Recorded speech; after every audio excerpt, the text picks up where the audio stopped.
Hola guys, ako nga pala si Totong Ruz TV, isang OFW dito sa bansang Espanya. Welcome sa aking munting YouTube channel. Dito pala gumagawa tayo ng motivational speeches para sa mga kagaya nating patuloy na lumalaban ng malayo sa pamilya. Sana magustuhan ninyo ang mga mensaheng ibabahagi ko. Mga kwento ng pag-asa, determinasyon at inspirasyon. So let's do this after this intro.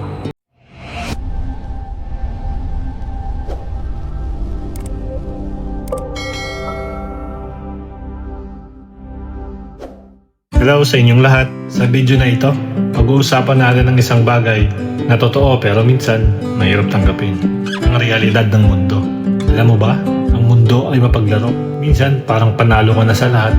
Lahat ay maayos, masaya, kompleto. Ngunit sa isang iglap, pwede kang matumba. At dito nagsisimula ang aral. Hindi yung laging panalo ang mahalaga, kundi kung paano ka bumabangon sa bawat pagkadapa, kung paano ka nagtatagumpay sa kabila ng mga pagsubok.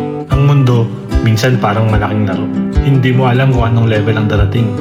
Minsan, easy, minsan parang imposible. Pero isipin mo ito, bawat hamon na dumadaan sa'yo ay oportunidad para mas maging malakas. Bawat problema, bawat kabiguan ay nagtuturo sa'yo kung paano maging mas mahusay. At kahit na walang restart button sa buhay, may isang bagay kang kontrol, ang paraan ng paglalaro mo sa laro ng mundo. Hindi mo maiiwasan ang kabiguan. Lahat tayo nakakaranas nito.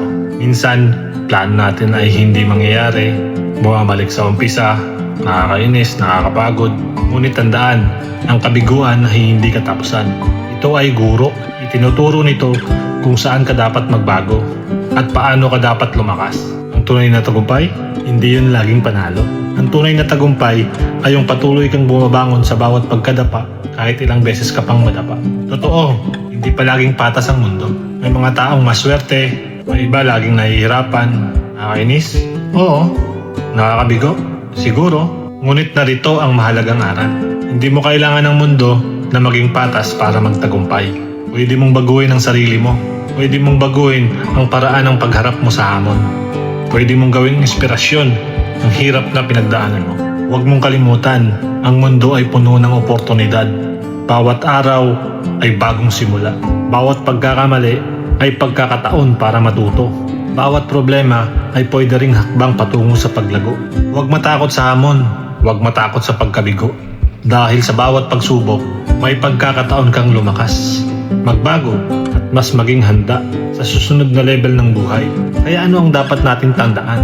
Ang mundo ay hindi perpekto. Minsan masakit, minsan mahirap.